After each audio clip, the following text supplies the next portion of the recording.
Desde tiempos muy remotos, reyes y emperadores se preocuparon por conseguir datos sobre sus posesiones, conocer el número de habitantes de una población y así decidir cuántas tierras dedicar al cultivo o establecer la recaudación de tributos al Estado. De ahí surge el nombre de estadística, que comenzó como una parte de la aritmética aplicada a problemas en los que los números se usaban para el conteo y el registro de datos de las poblaciones. Recién en el siglo XVII, un inglés llamado John Grant, dueño de una tienda, inspirado por unas tablas de mortalidad que semanalmente se editaban en las parroquias, estudió los casos de defunción por accidente, suicidio y enfermedades varias. Como resultado de ese trabajo, publicó un pequeño libro que le sirvió para que el rey lo nombrara miembro de una importante sociedad científica. El libro fue tan novedoso que puede considerarse precursor de la estadística como ciencia.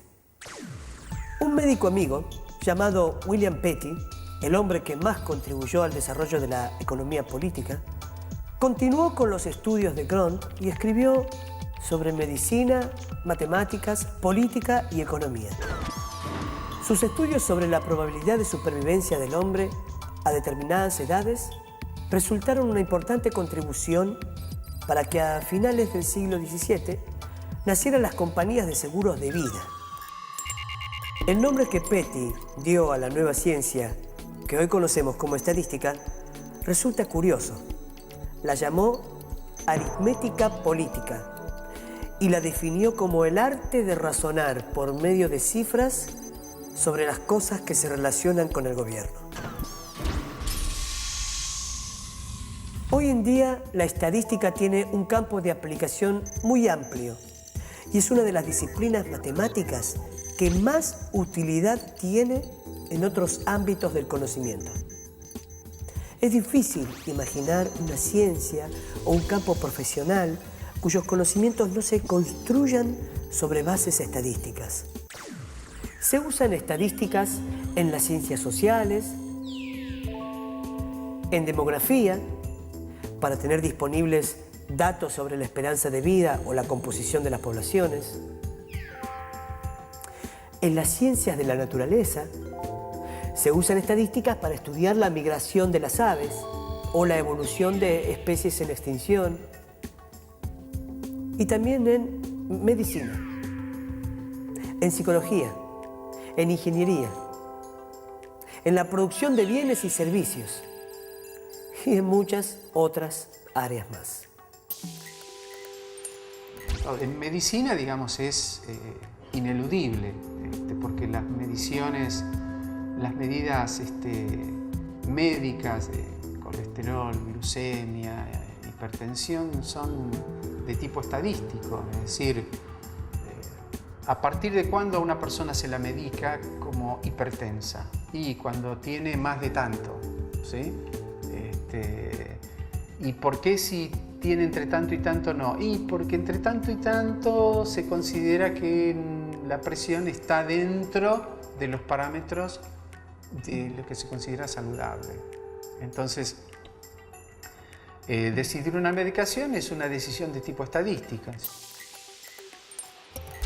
El trabajo en estadística, además de determinar los elementos relacionados a tener en cuenta en una investigación, es decir, las variables implicadas, consiste en recoger datos, clasificarlos, presentarlos adecuadamente, analizarlos y organizarlos de modo que sirvan para la posterior toma de decisiones. Por ejemplo, cuando se proyecta crear un nuevo hospital, hay que decidir dónde localizarlo. Se debe pensar que la ubicación satisfaga las necesidades de la población de una zona. Puede plantearse la alternativa de crearlo en una localidad o entre varias localidades, de manera que recibir atención médica sea accesible a más cantidad de personas. Para tomar la decisión más inteligente, será necesario disponer de algunos datos referidos a estadísticas de población, números de habitantes, grupos de edad, condiciones de vida, incidencia de enfermedades y también características de la infraestructura, la red vial, los medios de comunicación, etcétera, de las posibles localizaciones del hospital. Menos mal que construyeron el hospital cerca de mi casa. Estoy a 7 minutos de ahí. Si me pasa algo, llego rápido y sin problemas, ¿no? Igual estoy perfecto. No me va a pasar nada.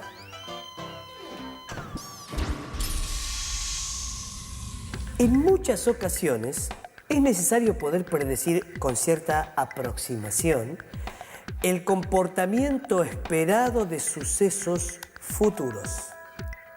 Por ejemplo, un comerciante que quiere formar un stock de determinados artículos necesita prever la futura demanda de esos artículos entre sus potenciales compradores. Para eso se formularán distintas preguntas con relación a los costos aproximados según la cantidad de unidades, el gusto de los consumidores, la durabilidad de los artículos, la situación económica de los posibles consumidores, etc. El comerciante tiene un conocimiento sobre lo que sucedió en el pasado con las compras de ese producto y algunos datos del presente, como la cantidad de posibles compradores a los que se destina ese producto. Sobre esa base, saca conclusiones en relación a cuánto van a demandar esos compradores y, en consecuencia, decide qué cantidades necesita para formar el stock. Aunque el comerciante no lo sepa, está actuando con mentalidad de estadístico, ya que para hacer su previsión debe recurrir a los datos de su experiencia anterior, considerar los registros y tomar decisiones a partir de ellos, es decir, partir de hechos y comprobaciones experimentales para inducir conclusiones generales sobre la situación que se estudia y tomar decisiones en consecuencia. Raulcito, compinche. Hola, compadre. ¿Y qué pensás de lo que te dije? Raulcito es un amigo con el que estamos trabajando en un proyecto. Estuve pensando y me parece que tenés razón, ¿sabes? El local es preferible ubicarlo en la avenida, porque ahí va a haber más clientes. Claro. Y además ya tenemos las experiencias de esa librería que habíamos abierto en aquella calle tan poco transitada. Ah. No nos venía a comprar nadie. Bueno, más canudo entonces. Quedamos así, mañana hablamos sobre qué lugar nos conviene hacer las impresiones de las fotos. ¿Dale? Dale, dale. Mañana te llamo. Te llamo yo, ¿eh? Chao, un abrazo. Cuídate. Chao.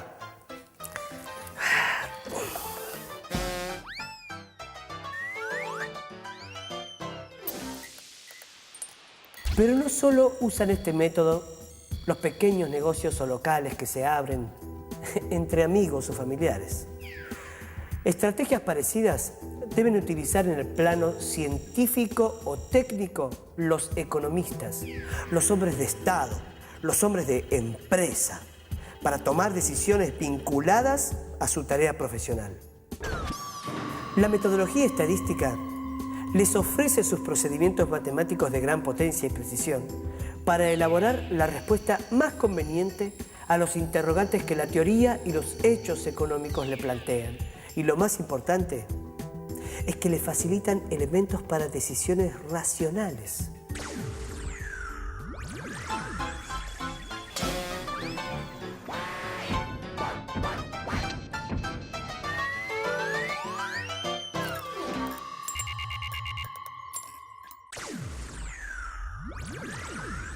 La estadística tiene como objeto el estudio de conjuntos numerosos, es decir, colecciones con muchos elementos que pueden ser personas, acontecimientos, situaciones, objetos varios, Cada uno de estos conjuntos conforma una población o universo. Vale decir que en estadística el término población no se limita a grupos humanos. No es fácil recoger los datos de todos los individuos de una población en estudio cuando es tan numerosa. Por eso es necesario considerar un conjunto menor de ese universo, al que los investigadores llaman muestra. En el caso, digamos, del alumnado, la población de estudio serían los alumnos de una determinada universidad, por ejemplo.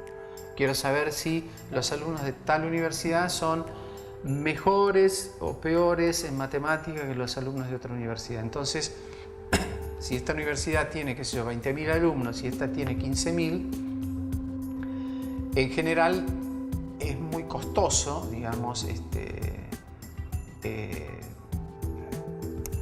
tomar las notas de los 20.000 alumnos y de los 15.000 y comparar los promedios de notas de uno y promedios de notas de los otros. Entonces se toma que una muestra, 100 alumnos de una, 100 alumnos de otro, que están haciendo matemáticas, y se toma el promedio de los alumnos de la universidad y de la universidad B. Pero no se trata de hacer un recorte de cualquier manera.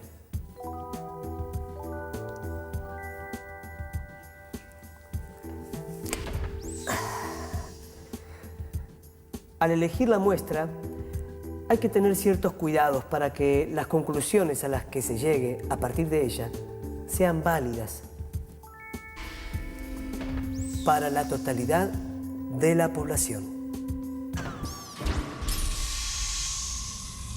Si para una campaña de prevención de enfermedades se quisieran estudiar las características físicas como estatura y peso de los jóvenes de nuestro país, entre 14 y 17 años, no sería posible recoger los datos de todos y cada uno de los individuos de esa edad. Por eso es necesario restringirse a tomar una muestra. La estadística establece ciertas condiciones para determinar la muestra con el objetivo de asegurar que las conclusiones que se logren sean representativas del grupo total. Esto es porque el proceso de muestreo o selección de un pequeño grupo respecto de uno mayor supone que la muestra considerada posee las características del grupo mayor y que para su selección se tomaron en cuenta los procedimientos estadísticos que garantizan esa representatividad. Una vez recogidos los datos de la muestra, organizados y estudiados con los recursos matemáticos que ofrece la estadística, es conveniente describir un grupo de observaciones con un solo número. Es decir, un valor que sea representativo del comportamiento de toda la población en estudio. No se elegirá el más alto o el más pequeño, que solo indican los extremos de la serie de valores y no valores típicos, sino un valor que indique una tendencia central.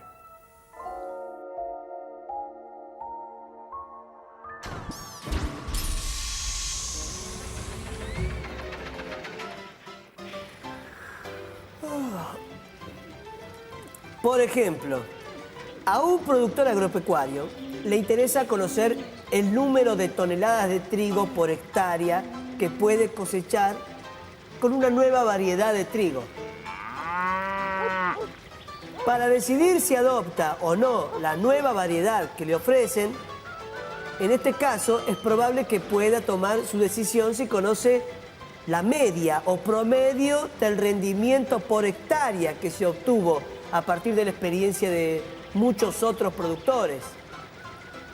El promedio es una de las medidas de tendencia central que se usa en estadística. Voy para allá.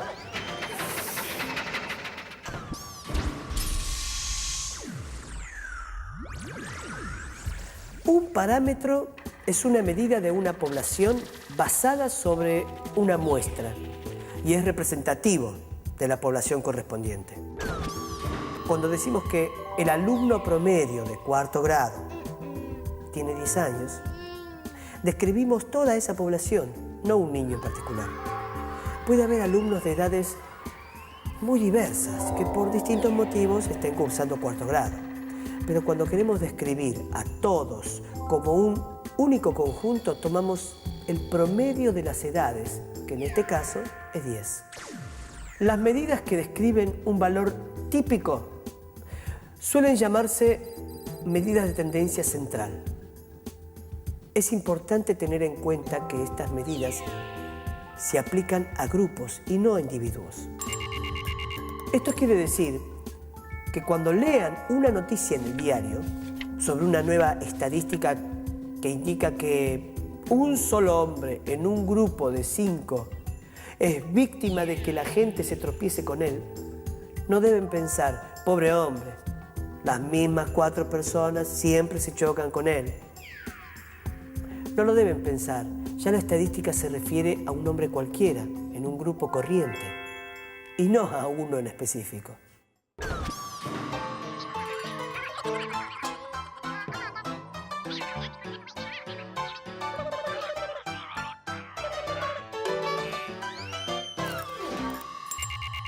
Las medidas que se usan frecuentemente son la mediana, la moda y el promedio. Los chicos de una escuela nos ayudarán a distinguir estas medidas.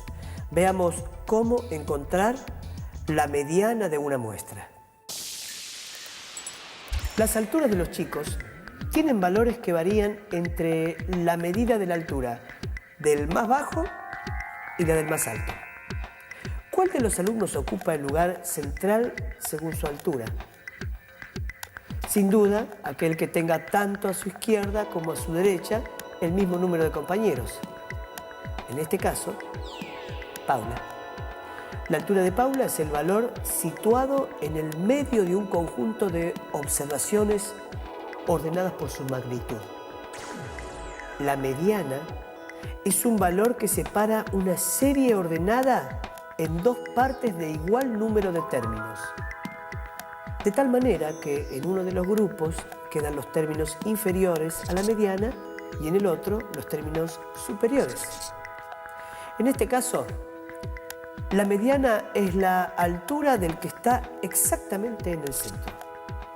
En la serie de chicos que observamos, el número de alumnos es impar y la mediana es la altura de Paula. Si el número considerado en la serie es par, ya no hay uno que esté exactamente en el centro y la mediana es el promedio de los 2 valores centrales. Veamos otra medida de tendencia central que se denomina moda.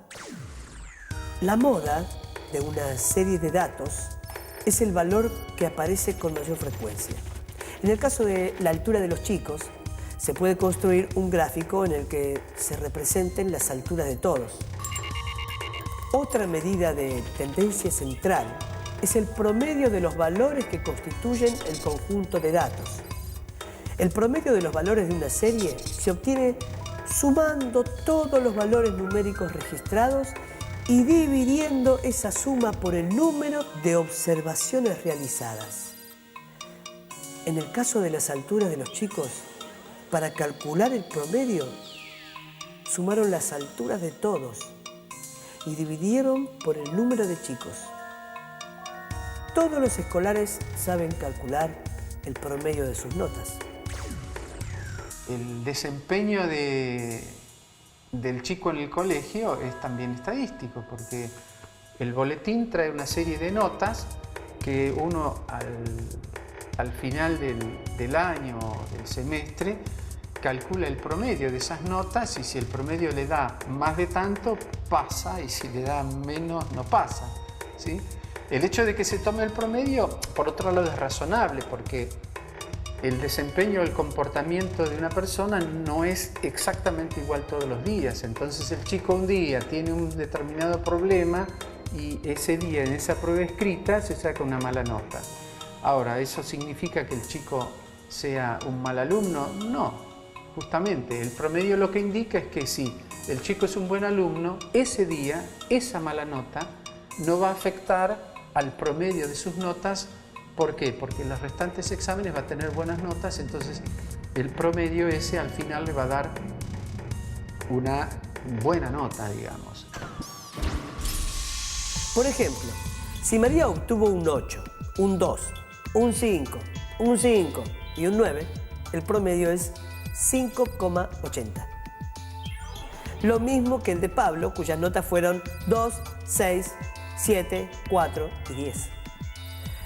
Pero la mediana de las notas de María es 5 y la de Pablo 6. Este ejemplo nos permite anticipar que, aunque a veces se usa la mediana como una forma rápida de aproximación al promedio, no siempre tiene el mismo valor. Hay que recordar que estos parámetros, la mediana, la moda y el promedio, permiten tener una información acerca de la totalidad de la población en estudio, pero no identifican a ninguno de sus individuos. El promedio depende de todos los valores de la serie, puesto que todos intervienen en su cálculo. En cambio, si bien son de gran interés, la moda y la mediana no dependen de los valores particulares de los elementos de la serie, sino de su ordenamiento.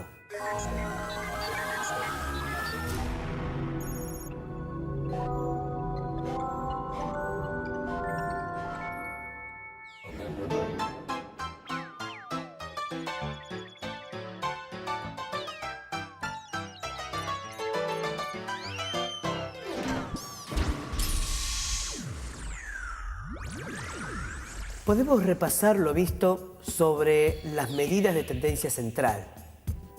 No obstante su importancia, el análisis debe tener en cuenta si se trata de datos muy dispersos o muy concentrados, ya que estas medidas están asociadas con el grado de concentración de la información. Recordemos lo siguiente: cuanto más próximos estén los datos entre sí, tanto más próximo estará cada valor individual del valor central que representa a toda la muestra. Si tenemos un conjunto de datos cualquiera y calculamos la media, la mediana y la moda, y se le agrega un dato en un extremo, es decir, menor que todos los otros o mayor que todos, y se vuelve a calcular el promedio, la mediana y la moda, veremos que el promedio puede variar mucho, mientras que la mediana y la moda permanecen sin cambios notables. Esta característica de la mediana y la moda, de no estar influidas por valores de los datos muy dispersos, recibe el nombre de robustez. Las medidas basadas en el orden, como la mediana, gozan de esta robustez, mientras que las medidas basadas en la suma, como el promedio, se ven más afectadas por las observaciones extremas y son, por lo tanto, menos robustas. La estadística está presente en todos los medios de comunicación masiva o de divulgación científica. Muchas informaciones se presentan con datos numéricos. El costo de vida, la producción industrial, las ventas, las tendencias previas a una elección llenan los diarios de gráficos que, a veces, muestran solo una parte de la realidad. Vale destacar que con frecuencia muchos de estos datos que transmiten los medios están marcados por las ideas de quienes los dirigen y que los gráficos pueden destacar un aspecto sobre otro u omitir parte de la información. Dicho en otras palabras, muestran solo una parte de la realidad. Por eso, si todos tenemos una mejor comprensión de la estadística y sus posibles usos, podremos interpretar mejor y de forma más acertada la información que divulgan los medios. Hoy, 2 de cada 7 rutas estarán inhabilitadas preventivamente por posibles cambios climáticos. No podrían ser más específicos. Hoy tengo que ir a visitar a mi suegra. Mejor no corro riesgos y me quedo acá mateando. Total, A la suegrita la puedo ver otro día, ¿no?